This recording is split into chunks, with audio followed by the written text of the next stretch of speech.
Well, good afternoon, everybody. Welcome to another live iThemes training webinar. My name is Nathan Ingram, and I'm the host here at iThemes Training. And today we're talking about managing clients and passwords, all the things that I learned after this LastPass debacle that kind of drew our attention away from the holidays at the end of the year and made us think about some things. So glad you're here with us. So if you are just joining us in Zoom, I would welcome you to open the chat. Over there, say hello. Tell us where you're logging in from today. There's a bunch of links that are there in the chat. If you're watching this on the replay, you can click the download handout button, which is below the video, and you can download all these things as well. Also, there'll be a link in the webinar description for the sample client email text. The link for that is also in the slides, so good to go there. All right, so before we get started today, quick reminder, if you have questions, please use the Q&A there in Zoom. I'm not going to be watching those during the webinar. I'm going to be talking, so we will have some time for Q&A at the end. But as always, use that Q&A in the Zoom menu. Pop that open. You can enter questions there. You can also upvote the questions of others, and that's the order in which we'll take questions at the end. So let's get started talking about this LastPass business. So let me take a quick poll in the chat room. How many of you were using LastPass and you're in the process of doing something about that now? Like you're moving away to another password manager, or maybe you've already done it. Yeah. Okay, good. So that's what we're talking about today. I need to give some disclaimers. Okay. So first of all, I am speaking in this webinar. I'm not speaking for iThemes. I'm not speaking for Stellar or Liquid Web or any of the associated brands that are associated with iThemes. This is my personal experience and my personal opinion. Okay. So this is me as a fellow agency owner, a person working with clients, doing WordPress things.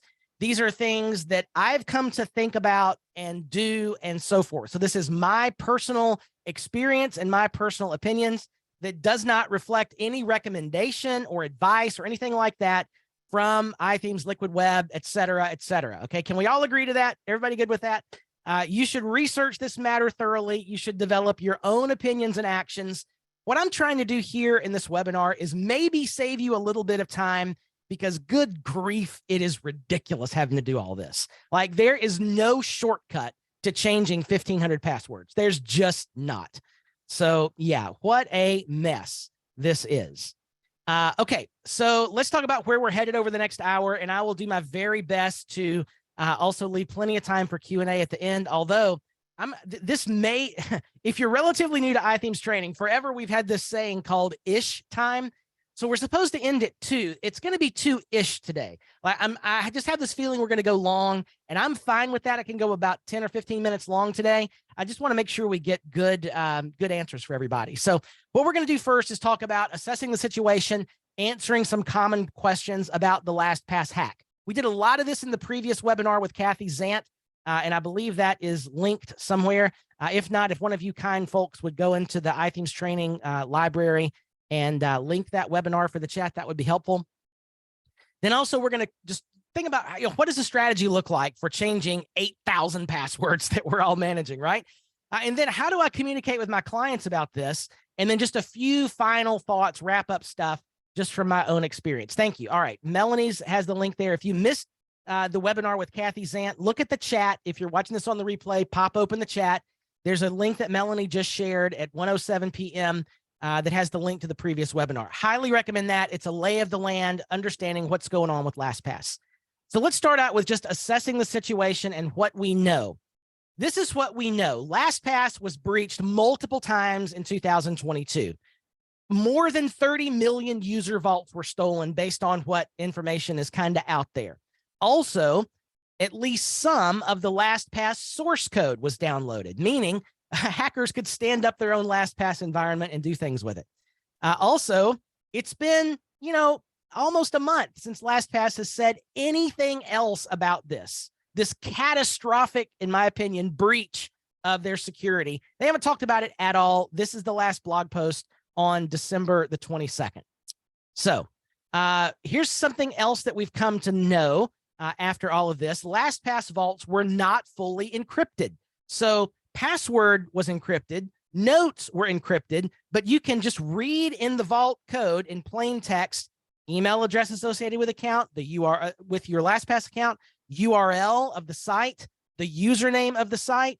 None of that was encrypted. So if you have LastPass and your vault is out there, they can read all that information. And you might say, well, big deal, they can't log into my site. There's some other problems that we're going to talk about this. Also, LastPass hashing iterations were significantly weaker than the OWASP recommendations. OWASP is a security group that they set standards for the security industry. They recommend like 310,000 iterations of your password, meaning when you put in your password, it hashes it 300,100 times or something like that is what they recommend. LastPass's recommendation was 100,000. And if you have an old LastPass account like me, they never bumped it up. So mine was set at 5,000. So woefully unprotected according to modern security standards. So those are the things we know. And so let's talk about some common questions. And I hear this a lot. I've seen this in Facebook groups. People are like, oh, it's not a big deal. Tempest in a teapot. I'm not worried about it. Okay. Are people making a bigger deal than they should be? No, this is a big deal, in my opinion. Your vault has been stolen. It is a file. It's a physical file that is now out there forever. And odds are someday it could be cracked, right? So are they making a big deal about it? Well, and some people say, well, my LastPass password is going to take 3,000 years to crack. Okay. How secure is your LastPass password? The best practices for that LastPass gave were at least a 12-character complex master password. Great. And if you put that in one of those things of, you know, how long will it take to crack mypassword.com? They'll say, oh, it takes about 3,000 years to crack a 12-character complex password. Great.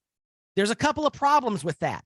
That 3,000 year total is, it's actually 0 to 3,000. It takes 3,000 years to try all the possible character combinations. Chances are they'll stumble on it somewhere in the middle, right? So it's probably less than that number. And that, by the way, that number is assumed based on whatever metric they used in processing power to decide how long it would take. So just for example, now this doesn't directly apply to today. I found this old graphic. I couldn't find anything else about this that was recent, but this is like 2016. And I found this infographic. How long does it take to crack the password security 1? And yes, I know it's not complicated and blah, blah, blah. This is an example, okay? Based on the technology and the processing power that was available in given years. So in the year 2000, it would have taken 3 years, 10 months. But look, processing power has increased. 2001, 2 years, 9 months, and keep going.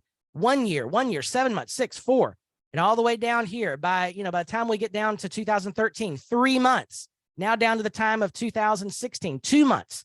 Processing power increases. So I don't know what metric these generators are using to say it's going to take 3,000 years to crack a 12-character complex password.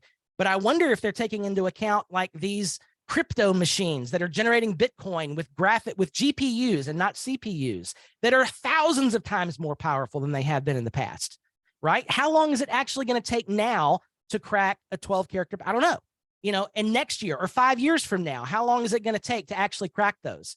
As processing power increases, you might see, oh, it's only going to take like a week to crack that. I mean, I don't know, but the point is, technology is always increasing, and that vault is out there forever, and there's nothing you can do about it. It is what it is. That vault is out there forever, and there's nothing you can do about it. And I'm just considering, is it going to get cracked tomorrow? Probably not, but one day it probably will. Another thing I've seen is, well, can I just update my master password? Well, no, because the vaults were stolen sometime between August and December of last year. They won't tell us when. Updating your master password in LastPass affects your live vault now, but that file with the old password is already out there. It's encrypted with that password. There's nothing you can do about it. Another thing I've heard is, well, sure, LastPass is learning lessons for this. They're making changes. Should I really switch from LastPass now? I mean, look, it's a personal decision, but my questions are, do you believe you can trust LastPass to keep your information secure? This is one of those situations where you had one job, right? You had one job, and it was to protect my passwords, and you failed on multiple accounts, in my opinion, to do that. So, no, I'm not going to trust LastPass anymore. Can you trust LastPass to keep you informed to make with the information you need to make decisions? I mean, nowhere on a LastPass anything will you find the perspective of your vault is stolen, it's out there forever, and it's really ultimately a matter of time before somebody can crack that relatively easy. That's my opinion. Do you need to switch from LastPass? I am. Another question I see is, do I really have to update all my passwords right now? Probably not. So if you're worried about, oh my God, it's going to take me 40 hours to update all the, I get that, right? I get that. It's probably not urgent, but it is important, right? Not urgent, but important. At some point, do you believe your vault will never be cracked in the future? If you think that's the case, then don't worry about updating passwords. I'm of the opinion that at some point my vault is likely to be compromised, probably not tomorrow or next week, or maybe even this whole year, but it needs to be dealt with. It's important. It's not urgent. Does that make sense? Everybody good on that so far? Let me just check in with the chat. All right. Good to go? Makes sense? So I'm going to assume that you're on board with me for moving to another password manager. So let's talk about creating a strategy for changing passwords. There's no easy way to do this, y'all. Here's the thing. Exporting passwords from LastPass into another password manager is easy. You can do that in like 5 minutes or less. LastPass will export a CSV or a JSON file, and most of the larger industry standard, big names out there in the password management department, 1Password, NordPass, Dashlane, BitKeeper, Bitwarden, all of those out there, they will import either the CSV or the JSON that LastPass exports. That's the easy part. But before you do that, it probably makes sense to make a pass through that export, that CSV, to do a few things. Like, are there any duplicate accounts in there that I need to get rid of? Are there old passwords and junk that I don't need anymore in that export? Probably, if you're like me. Are there some priority accounts I need to change first? The answer to that question is yes. If you, like me, had 1,800 passwords in LastPass, 100 of those are highly important. They're like banking things that, like my Amazon password, people could get in there and buy stuff, or, my bank pass, credit card, all those things that are high priority. Like, I need to mark those somehow to change them first. And then, wait a minute, what if I've saved client accounts in there? Like, my client gave me access to their Vimeo or their MailChimp or whatever, and I've got their password in there. Well, guess what? I, as a business owner, need to be diligent about informing my clients that potentially that login is compromised. So I need to do all of that. And I need to the best place to start with that is that CSV export from LastPass. So here's what I'm going to recommend as a strategy. This is exactly what I did. Do this yourself, modify it, whatever. But I thought through this extensively before I started actually doing the work. So what we need to do, first of all, is prepare the sheet. And I'm going to suggest that you export LastPass into a CSV that you can open in a spreadsheet app. And I'm talking about not in the cloud. Don't use Google Sheets. You do not want your passwords in the cloud, right? Don't put them out there again. Do this locally, like with Excel or numbers or whatever. Nothing in the cloud. Do this locally. Open up your sheet. So also, what you need to do is make a first pass through the sheet. Now, this took me a few hours, and I did this over the holidays, which was no fun. It's just terrible. But yeah, I made my first pass through the sheet. And we want to do some things that will help us to sort out some things, pick out some duplicates, and so forth. Now, to make this a little bit easier, here's what I would recommend. Now, this is a sample. Now, this is like the LastPass export. I've got some extra columns in here, and I've deleted a bunch of stuff too.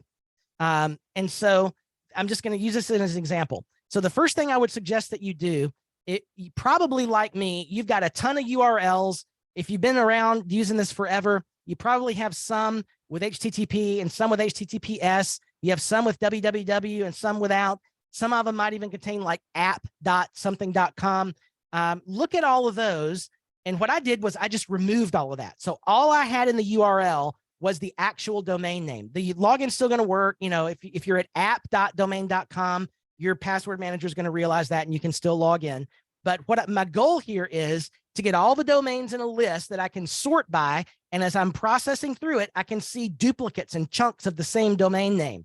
And it's likely that I have the same username and password saved for, the 5 logins I have for Vimeo for some reason, because it's app.vimeo or vimeo.com or whatever it was. Does that make sense? So I'm sorting them and I'm removing duplicates on this first pass. Uh-oh, I just lost my spreadsheet. There it is. Okay. So once I've done that and I've got those things, the HTTP sorted out, I've got www and the subdomains removed, I can look at all my domains in the list. Now, what I did was I added 3 narrow columns on the left that are for sorting purposes. So there's DEL for entries I want to delete, there's NOT for entries I want to notify the client, and there's PRI entries that are a critical priority to change.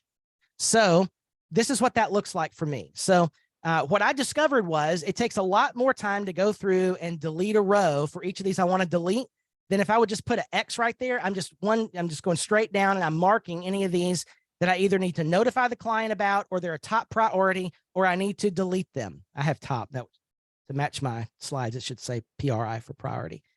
So just put an X. Now, what we're going to do later is sort by that column and just delete them all at once. Does that make sense? We'll get to that in a minute.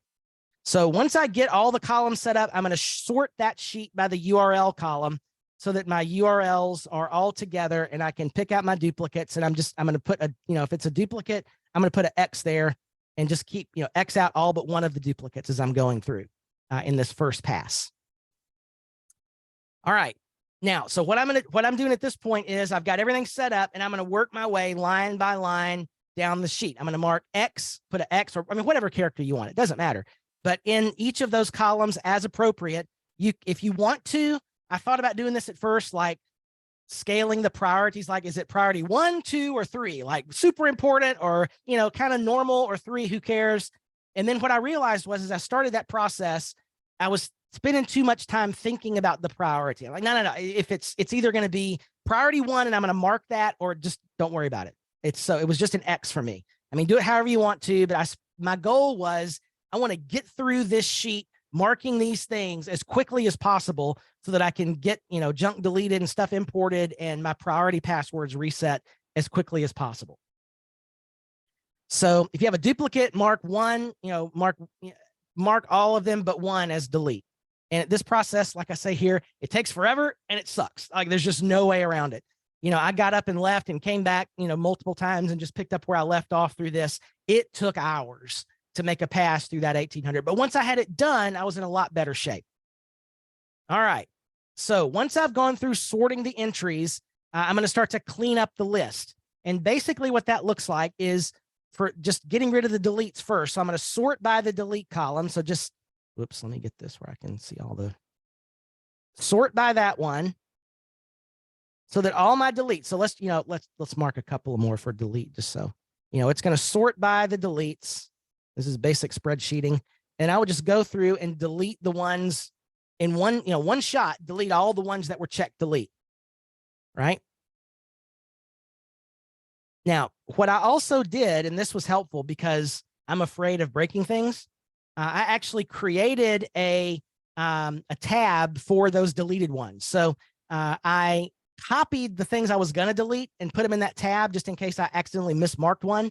And then on the main tab, I deleted all the deletes. And I'm going to do my import from that main tab. But just in case, I had those deletes saved over on this other tab. Does that make sense, everybody? Are you with me, or am I not making sense at all? Give me a yeah or a question. Or yes, Melanie, you could do it in another sheet, whatever. Okay. All right. Do the same thing with the notify records. Sort by the NOT column, copy those to another list, and then delete those out of your main login, because those logins aren't going to be valid anymore because your clients are going to hopefully change those. But keep them on their own tab or in their own separate sheet so you can refer back to them if you need to. I just don't want to import those into my password manager again when I'm starting fresh. All right. So last of all, same thing for the priority records. I'm going to move those to their own sheet, delete those out of the column. So at this point, your main tab should only have left all your standard records. They're not priority, they're not notified, they're not going to be deleted like that, or they're already deleted, right? All that's removed. It's just whatever is left. That's going to be your primary import. So that's the first step, going through and cleaning up this list. Now, the next thing I'm going to suggest that you do is change your priority passwords. So priority passwords, financial institutions. Now, here's what I learned about this. And I tweeted about this in the middle of this process. I want to strangle with my bare hands the security person at a bank that says, no, your password has to only be 18 characters and it can't contain all the symbols. It can just contain these symbols. And, oh no, well, some symbols are different allowed than on other sites. And it's like, good grief, do you people want us to use a password manager or not? You're making this harder than it has to be. Just let us use a password, right? It's so freaking annoying. So I had to develop something that was going to allow this to work easier. Because what I wanted to do is go through and change my priority passwords first. Now, remember, these are not in the standard list that I'm going to import. And that's because as I go through and change them, I want my new password manager active so that it can save that new password as I'm changing it on the site. I'm going to do those one at a time. So, but we have to deal with this whole password issue first. So what I'm going to suggest that you do is pre-generate your priority passwords. Pre-generate your priority passwords. So I found it's helpful to have these passwords pre-generated. You can just copy and paste and what I've discovered is most all financial sites, even the ones that are finicky about which symbols you can use, like you can't use greater than, you can't use whatever. I don't know why. I don't know why. I legitimately don't know why, other than, no, I don't know why. So Paul, I tried this with ChatGPT and I couldn't make it work. So this is what I ended up with instead. This password generator online website. And these are the group of symbols that are allowed is this. So generate as many passwords as you have in your priority list. So let me just get. All right. So what I'm going to suggest next is you're going to add a new password column. So rename the password column old and add beside it new. So this one is going to be old password. And this one, new column, is going to be new password. Now, these, we'll just say these are our priority. There's here 10 priority sites. And just pretend these are all priority. And I know some of them have not that over here, but just pretend these are priority sites. So we're going to paste output from the password generator into that new password column. And here's how that's going to work. This is what that advanced password generator looks like. And so I'm going to go through and do, how long do I want those passwords? 30 characters. I want lowercase, uppercase, and numbers. Don't check symbols because then it puts all the symbols. But characters to include. There's my group of list of frequently allowed symbols. So add those. And then the number of passwords to generate. This is going to match how many are in your priority list. So if you have 82, put 82. And, for this list, I had 10. So I would put 10. Now, when you hit generate password, it's going to just give you in that text block below all those passwords, which you can literally copy out of there, paste it in the first cell here, and just it'll go straight down and fill up as many lines as you have of priority passwords. So now you're ready to just go to your password manager and enter that new password, which you've generated. Does that make sense? Now you can do it however you want, right? Like you can try, I struggled. Okay, I'm going to try it again, try to generate a password and hope that I'm just going to pre-generate these passwords. And that way I can just copy and paste it into the priority site as I'm changing it. Okay. And Mike, yes, so a lot of the characters they disallow are because some of them mean things in programming, and I understand that, but it's not consistent from site to site. So, I mean, I don't know. It's just complicated. Maybe the password managers need to say, generate a password that only contains this safe set of characters or something, or somebody needs to agree on what the safe set of characters is, because it's frustrating. It's another thing that makes this even harder. All right, so let's go back and, okay, changing our priority passwords. Before you start this, Make sure you have your new, whatever your new selected password manager is. We've chosen Keeper and we love it. Turn off LastPass.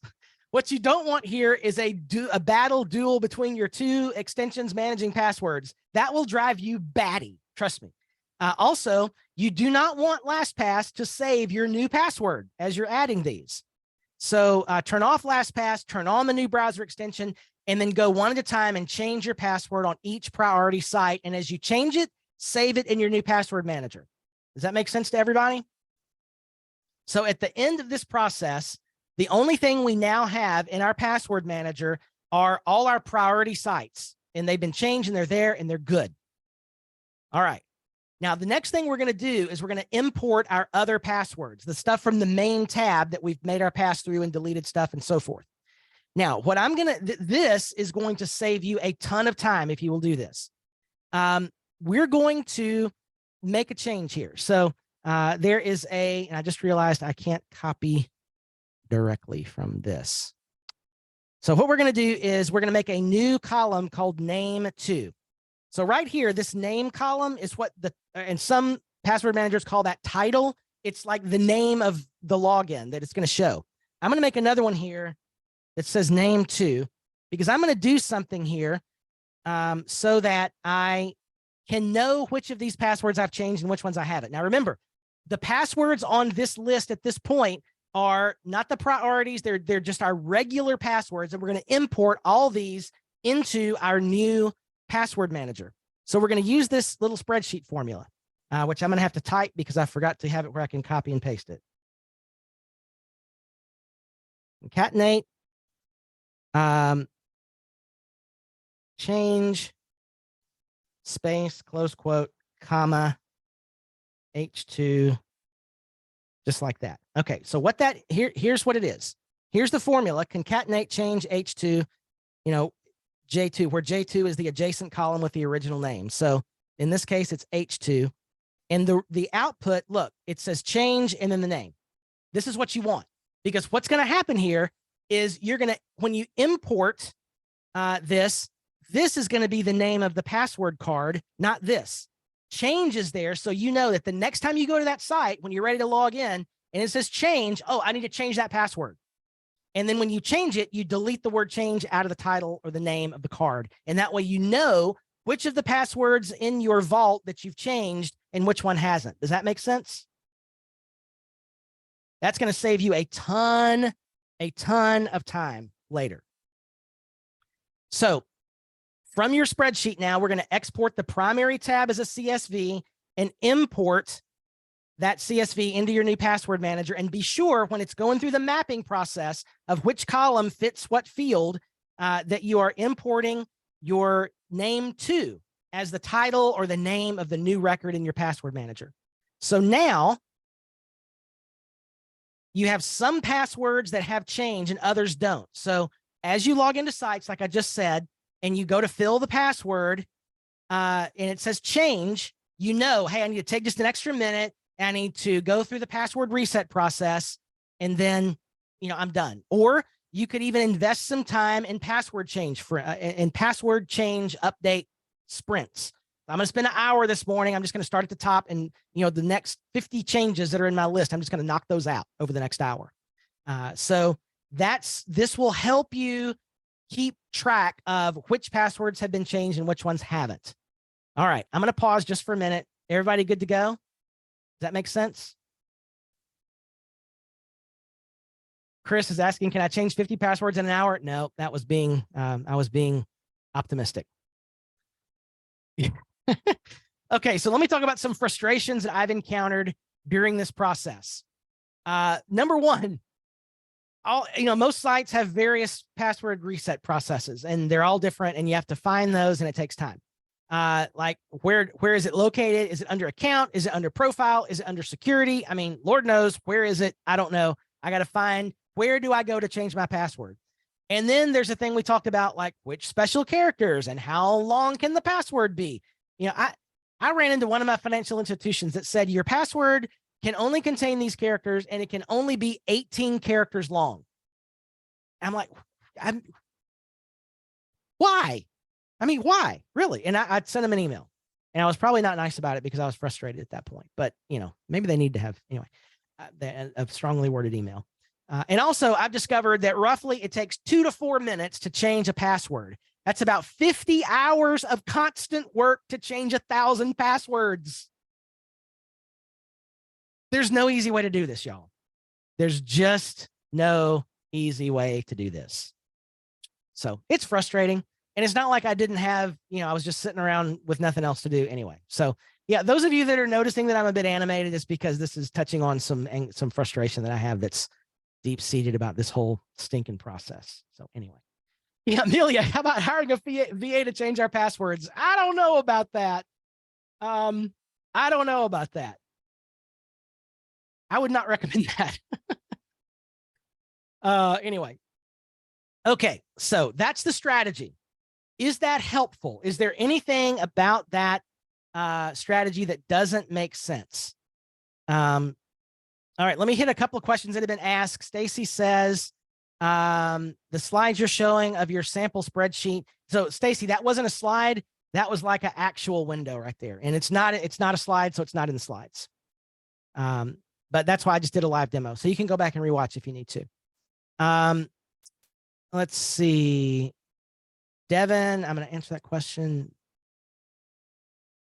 Amelia, what about placing credit cards? I still use all my 5 cards and curious about security. And yes, so anything that was in LastPass, anything, payment cards, secure notes, it's all, if they crack your master password, it's all gone. So the way that I'm dealing with credit cards is the way I'm dealing with passwords. Is it urgent?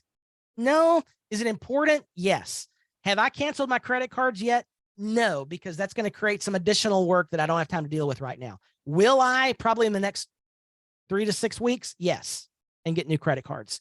But like I had a secure note in my LastPass account that had both of my daughter's social security numbers in there.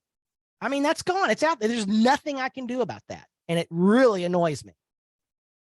So yeah, after, anyway, so at some point I will cancel the credit cards, but then, oh God, all the subscriptions I have and things on that card, like it's just, yeah, that's another thing. Okay. Let me keep moving on here. Let's talk about the client side of this. How do we talk to clients about the LastPass breach?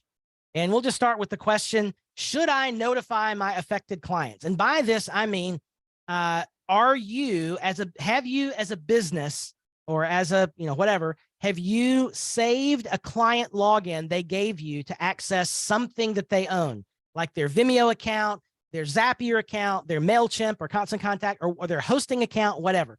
Have you saved the client's password? Not, by the way, not one of these situations where they've delegated you access to their GoDaddy account, or they delegated you access to their MailChimp account. That's the better way to do this, but you actually have the client's login.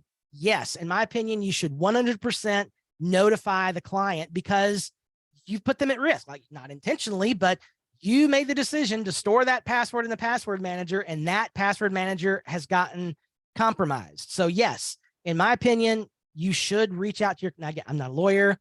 I'm not speaking for iThemes or Liquid Web or anything. This is my opinion as a business owner, and I'm just trying to do the right thing by my clients. Yes, I think we should let the client know.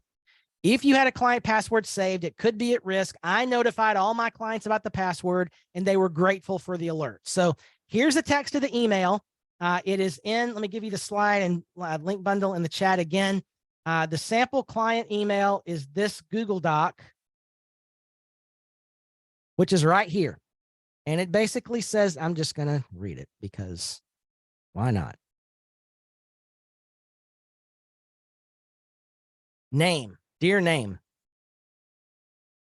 I'm contacting you today to let you know that some of your passwords may have been compromised in the recent hack of LastPass, one of the leading password management platforms. For many years, we've used LastPass to securely store passwords for our business. In December, LastPass informed its customers the password vaults of all their customers were stolen by hackers who penetrated their security in a sophisticated attack.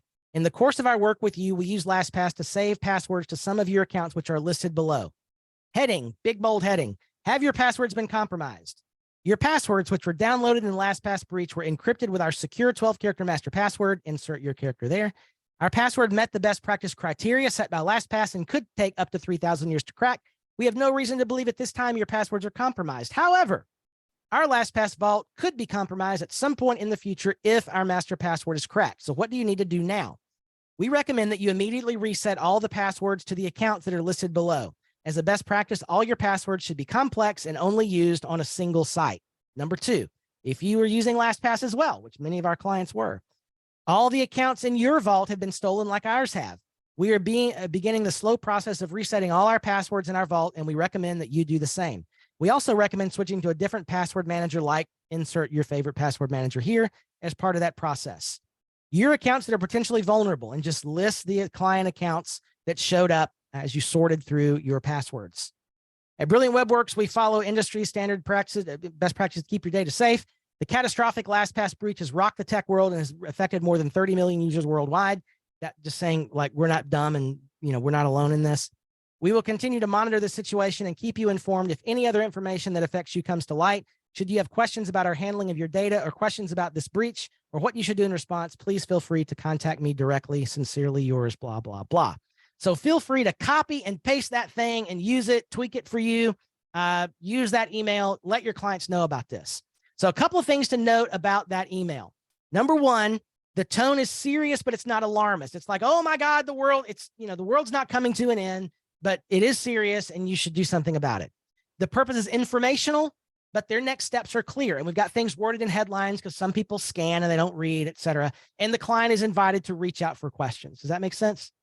So that's the way I did it. And I recommend that to you. And you have a template that you can follow if you would like it. Okay. Wrapping up here with a few final thoughts based on my experience. Okay. I really realized we were not doing some things very well. We need to tighten up our data storage practices.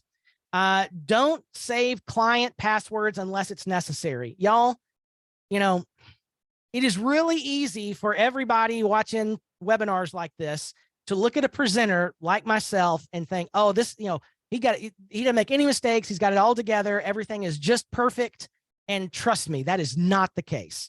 I found client accounts, people that I haven't worked with in 8-10 years were still saved in LastPass because my LastPass goes back that far. It goes back forever. And like that should have been, when they no longer were a client, we should have cleaned that stuff up. And I didn't do it. I just didn't do it. And this has really opened my eyes to the fact that, good grief, we need to tighten up our data storage practices. So number one, don't save a client password unless it's absolutely necessary, and then only keep it for as long as you absolutely need it. Number two, take advantage of the delegate access function that most big websites have these days for Google Analytics and for like MailChimp and Constant Contact and other things. Your GoDaddy for domains and Google domains, most of these shops now have a delegate access. So you never have to see the client's password and you only have to maintain your own. So use that. And the last thing is when you're offboarding a client, like if they leave your management service or whatever, in your offboarding checklist, and yes, you should have a checklist, put in there, go through there and delete their passwords. If you've saved their password, delete their password as part of your offboarding process. And that's going to help out a lot. I wasn't doing that for a long time. And I had a lot of, old client passwords in there. Now, by the way, what did I do about those client passwords that were 10 years old? I'll be honest with you. I tried to log in with them.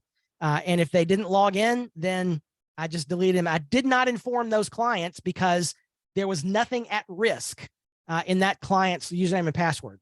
Even if it gets cracked, it doesn't matter because that username password combination doesn't work anymore. Another thing, I haven't written this yet, this email yet, but I probably will in the next couple of weeks. We really need to be alerting our clients about what I think is the imminent threat of very, very clever social engineering hacks and phishing. Because here's what's going to happen. The immediate threat about this LastPass deal is not necessarily the encrypted data in the vault. It's the fact that they know your name, they know your email address, they know your username and the URLs of all the stuff you log into. So they can say, oh, Beth Livingston, they're in the chat. You log into Facebook with this user ID and email, and you log into Trello with this username and email. And and so we're going to send you this really official looking email. Dear Beth, we at Facebook have made this new thing where you can connect your Trello. Wouldn't it be great to connect? And you can connect your Trello with username blank to your Facebook account with email blank. Just click here to do it. And you click there and it opens up a thing and you log in with you put in your Facebook credentials, boom, here's your Trello credentials, boom. And now they've got everything. That's what they can do with this today because none of that stuff was encrypted. So that is the imminent threat of the LastPass breach. And it burns me to no end that LastPass left that data unsecured so that could happen. It just, I mean, in my opinion, it's completely inexcusable for a so-called security company to do that. It's just, it blows my mind to think that they did that. And so we have to educate our clients, and there's going to be victims of this and phishing attack. It's going to be a nightmare, I think, in the coming months. I expect we'll see a huge increase in very sophisticated, believable phishing attacks in the near future. I haven't figured out how to talk to my clients about this yet, but I need to because it's really going to be a deal. All right. What about those situations where you told the client that they need to change their password? Now they got this new password. How are they going to get it to you? Oh, they're going to email it to you. No, don't have them email you their new password, obviously, because then it's an email and email is forever. So we use this really neat tool, and there's other ones out there, by the way, that are similar to this, but we like OneTimeSecret.com. It is an open source project by a reliable person. The code is out there on GitHub. So if you're if you're a geek, you can get in there and figure out how to deploy this on your own server if you want to. But basically it works like this. You put in any kind of secret content. So you could, website, username, password, and then they encrypt it with a word or a phrase that's difficult to guess. You can drop down how long this thing lives. Is it, 1 hour to 30 days? And then you create a secret link. And then all they have to do is send you that secret link and maybe text you the password or something like that. So it's in 2 different places. And so you go to the secret link, you enter the passphrase, then you can view that information once. So this is a secure way to send a one-time secret like this. And we've used this for a long time with our clients. It works really well. Debbie's mentioning quickforget.com. That's another one. Like they're basically the same. I'm not sure if that one's open source, but I like the fact that it's open source. And maybe when we don't have anything to do, we could deploy this. We may deploy this on our own server. Probably not, but it's the one thing that we moved to the Keeper password manager for our agency. And Keeper built into it is a one-time secret function like this to send it to somebody. It wouldn't work in this situation for a client to provide it back to us, but Keeper actually includes a function like this to send somebody a one-time secret, which is pretty cool. Okay, so that's a one-time secret. It is like Debbie said, what was the other one you just mentioned? Quickforget.com. There's a bunch of them out there like this. You can just Google like send a one-time secret, whatever. And there's several of these that are like that. Just make sure you read the about and make sure they're not weird. They check out. Sue, do they need to be Keeper users for me to send them a one-time secret? No, it goes just like this one do to an email, and it just goes into the Keeper infrastructure for them to view that secret. It's pretty cool. Okay, the next thing is check your LastPass iterations. I mentioned this in the last webinar, and I talked about it earlier today. The OWASP recommendations for the number of times when you enter in a password that it's hashed or basically run through their algorithm to fully obscure the password. OWASP, the security conventions folks, recommend more than 300,000 iterations. My LastPass iterations were set at 5,000. 5,000. Because when I started my account, that was the standard that LastPass set. It literally took me 2 or 3 minutes to bump that up to an acceptable level. I just put 1 million because why not? All I had to do was re-put in my master password, and then it had to re-encrypt the vault, which took, it was like a minute or two, and it was done. But LastPass never told me this. I didn't know this was a thing. I've been a paying customer for like 10 years, and they never told me this. So, thank you very much for that, for being a loyal customer. But anyway, to check yours if you're a LastPass user, and if you have another password manager, just make sure it's going to have a similar place where you can check this. But if you're a LastPass user, go to your vault, go to account settings, click Show Advanced Settings, which is a button at the bottom, and then scroll under the security heading. You'll see password iterations. Yeah, so make sure it's at least 300,000 there, and do that now. You know, might as well. It's not going to hurt. That's what I did. All right. The last thing I'll talk about is this. Thank God passkeys are coming. Passkeys are going to replace passwords. It may take a year or two for them to become popular and used enough, but even really by later this year, many financial institutions will have already started using these. The latest version of the Apple OS and iOS support this already. And most major password managers today are talking about how they're going to support passkeys. Bitwarden does not have any articles, which is weird. But there's articles there for some of the other popular password managers. Just Google yours and find out what it's doing about passkeys. NordPass also does. I forgot to put them on that list. I just forgot. Doesn't say anything about NordPass. Yes, and Kathy Zant loves NordPass. Like, that's her thing now. And she talked about passkeys and NordPass on her YouTube channel just the other day. So passkeys are coming. It's passwordless login. It's gonna make things a lot easier. So thankfully, I think, you know, one of these days we're not gonna have to deal with this junk anymore. That's gonna be nice. All right, how about this? When you're ready to break up with LastPass, finally, deleting your vault is a relatively simple process. It is explained here in their help docs. And, you know, what I would say is, here's the thing. There's something else that we learned in the LastPass breach, and that is that LastPass retained the vaults, even of people that weren't customers anymore. So if 5 years ago you were a LastPass customer, chances are your vault may have gotten exploited, even though you're not their customer anymore. If you didn't go through and purge and do all the things, whatever, even some previous, it said past customer information was lost in the hack. They weren't specific about that. So, you know, again, it's another thing they're being very opaque about. So we don't know how to respond, but you just have to assume that your vault was taken, even if you're a previous LastPass customer. So what you can do is go through the GDPR privacy process at this link to insist that they remove all of your customer information. And that's what I would do. So that is it. That is my take on managing clients and passwords in the middle of this garbage we're having to deal with. And there you go. So let us pivot to some questions, shall we? If you have a question that you haven't asked yet, please put it in the Zoom Q&A and take a minute just to kind of scan those questions. And if there's one that you want to see answered, hit the thumbs up button to upvote that. And I'm about to start taking questions in the order of upvotes. So we will start with Awesome Paul. Paul asks, with Keeper, can passwords be shared without the recipient seeing it like LastPass would do? I don't know what you're asking there, Paul. Can passwords be shared without the recipient seeing it? Like, in other words, if you are sharing it with somebody, they're going to have to accept it into their vault, or it's going to show up in their shared area. You want to clarify in the chat, Paul? I can share credentials. Oh, and they can't see the password. That's a good question, Paul. I'm not sure the answer to that. I don't know the answer to that question. I know LastPass could do that where it wouldn't show the password. That's honestly not something we use very much. So internally, so that's not a feature that I compared between password managers.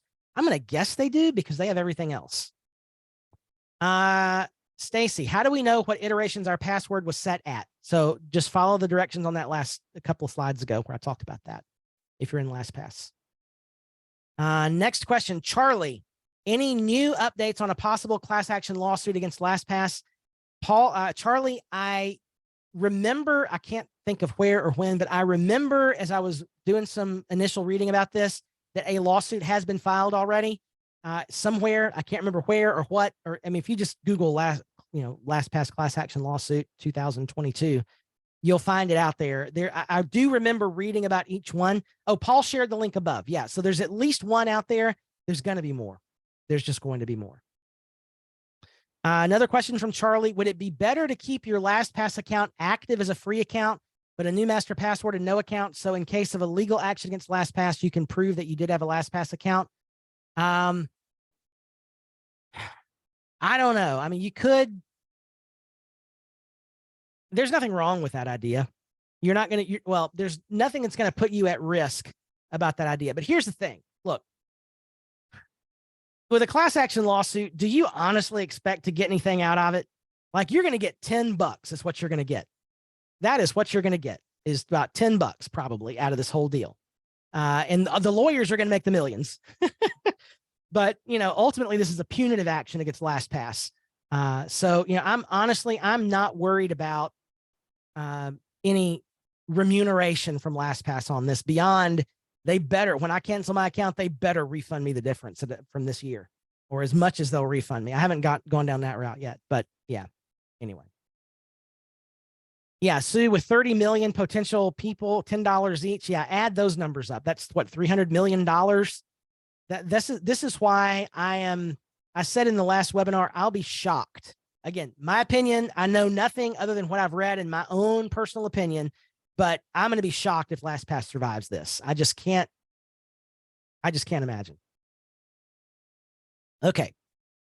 Cheryl, why Keeper? How did you decide on which manager to use? Great question. So we bounced around a couple things. We were really down to about 3 different password managers. We tried Bitwarden for a bit. No pun intended. We tried, I have tried 1Password in the past, and also Keeper. And I just, for whatever reason, I don't like 1Password. It's a personal preference. There's nothing about its security or how it works or anything. I don't like it. It's quirky to me, and I don't know why. I just didn't like it. Bitwarden was way worse than, for me. I didn't like it at all. Like, it was really kludgy. It had some issues. We settled on Keeper because it supported Duo 2-factor, which we like. That's just a personal preference. It also has a lot more features. I'm going to tell you what the killer feature of Keeper is, though. The killer feature of Keeper is their password reset wizard. And what this does is Keeper kind of watches in the background, and if it you know, intelligently detects, oh, you're trying to change your password for this site, here's what it does. This is so cool. It makes this changing password process so much easier. So like when you're on your profile page and it's got old password, new password, password reset, those boxes, Keeper pops up and it says, hey, it looks like you're trying to change your password. Would you like some help with that? Yes. And then it says, okay, click the box where it's your old password. Boom. And it fills your old password. Next. Okay, click the box where it's your new password and the confirm. You go boom, boom, and it puts in new generated passwords there. And then you hit next and it goes, okay, save it. And you go boom on the website and it saves it. And Keeper says, did it work? And you say, yes. And then you go log in again and it says, you know, did it work? And, or if it didn't work, do you want me to revert the old password? It is the coolest thing ever. I don't think any of the other password managers do that, but it is so great. It makes changing passwords so much easier. So anyway, yeah, it's very cool. By the way, I'm going to share a link. If you like Keeper and you want to get it, there's a link to grab it in the chat. Okay, next up is Devin. My question is, what is the best secure way to collect client passwords during onboarding? Great question. So, Devin, I would use the OneTimeSecret, or, you know, if a client is using LastPass, I think part of my conversation is going to be, did you know they got hacked? Maybe you should import to another password manager, and so forth. But yeah, something like a OneTimeSecret. And they can paste, like it's a text bot, it's a text area. So they can paste in multiple passwords in that single OneTimeSecret, like that. Sue, at the GDPR link, LP doesn't seem to be an option. I thought it was there. That's the link they give in their documentation. It's probably, probably I think that GDPR link, Sue, is for GoTo proper, which is the parent company of LastPass. It's probably an information deletion thing from all of GoTo, I'm going to guess. But I'll have to look further into that. Ben, LastPass only has phone support on their normal plans, no email. It's really strange. Yeah, I don't know. It's weird. That is weird. Cheryl, is there a way to keep or to vet Keeper's security? Other than, I mean, you can read their website and talk about their security practices and so forth. This is really the bigger question is, am I trading the devil I know for the devil I don't? I mean, I don't know. I ask this. Now, here's the thing. I signed up for a free trial of Keeper, and I moved into the business plan just to test it. And I had a guy reach out to me immediately. And when I talked to him, I asked him, he scheduled a call with me. I talked through all of my questions about this. And he said, okay, here's one thing we do that's a little different. Even if your vault gets compromised, even if your master password gets cracked, we still have, each of the passwords themselves are individually encrypted. So they have to unencrypt every password in the vault individually. So I don't like that. I like that a lot. But then, Keeper's security page talks about multiple outside agencies that test their security and blah, blah, blah. But I mean, it's a company talking about themselves. So how do you know? I don't know. Ultimately, the answer to all of this is going to be Passkeys at some point in the future. But for now, yeah. Ben, I'll agree with you that Keeper's support is outstanding. I've liked it a lot. Paul, is the Keeper business account better than the Keeper family account? It depends on what you need. So if you have a team and you want to do have a consistent flow, business makes some sense. It's also a lot more expensive. It's a 5-user minimum on their business plan. So it's like $120 a year. Although they bumped me up to Keeper Enterprise, which has a lot of features I don't need, but gave it to me at the Keeper business price. So it's like $140, $50 a year. I still haven't decided if I'm going to keep the business level or go with the family level, which is like 60. I mean, honestly, I don't care about paying that extra difference as long as it works. So, I'm still making that decision.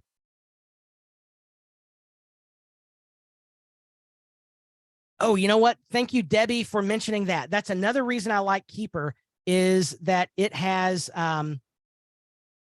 custom record types. So within, you can say, this is a login, this is a credit card.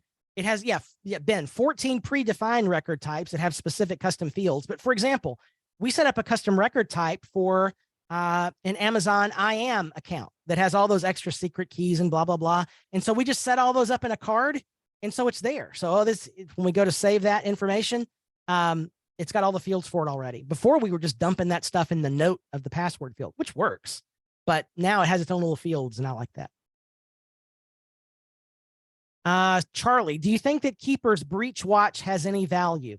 I do. I think it's better than have I been pwned, because Keeper is actually, they're doing it themselves. It's a proprietary scan. They're hashing back and forth to obfuscate things. But they are actually scanning for the password itself and not just not the username password combination. So it's going to be a little more powerful, I think. So Breach Watch, yeah, it's an extra license. Sue, they rolled that into my account for me at that. They gave me Enterprise and Breach Watch at the cost of business. It's like $140, $50 a year, something like that. So it was, I think that's probably where I'm going to end up. No, they didn't know who I was, and I'm not anybody. I just asked for it. When I talk to them, I just say, hey, and you gave this person that deal. Would you give it to me? You do that.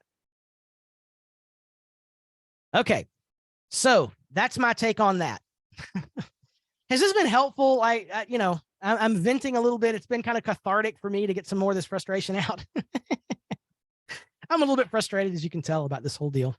Okay. Any last questions before we wrap up? Oh, there's one from Ben. Is there any way to keep family type logins from LastPass when you export to Keeper? So yeah, you can in the export, in Keeper's import process, you can read the docs, but you can create a column that's like a folder name, and you can even have, folders with subfolders. And when you import it, it'll just create those folders for you automatically if you have family folder or whatever. Yeah. So that's the easiest way to do it. All right, everybody, that's going to wrap it up for us today. We are back with office hours tomorrow, 1 o'clock here on iThemes Training. Let me also just quickly mention that next week, next Wednesday, 1 week from today, we have this great webinar with Timothy Jacobs, the lead developer of iThemes Security, talking about the new feature of iThemes Security, which is, I would consider it an upgrade to Google reCAPTCHA, a privacy-focused and much more user-centric CAPTCHA process in HCAPTCHA and Cloudflare Turnstile, which are going to be integrated into iThemes Security. Not sure if that's live yet. It's very soon if it's not live yet. But Timothy's going to come on and talk about that and how to use Turnstile and HCAPTCHA in iThemes Security. It's going to make it a lot better, much more user-friendly. All right, so if you haven't registered for that, let me just drop that link quickly in the chat. It needs to be the right link. There we go. All right, and for those of you members, I'll see you tomorrow on office hours here on iThemes Training, where we go further together.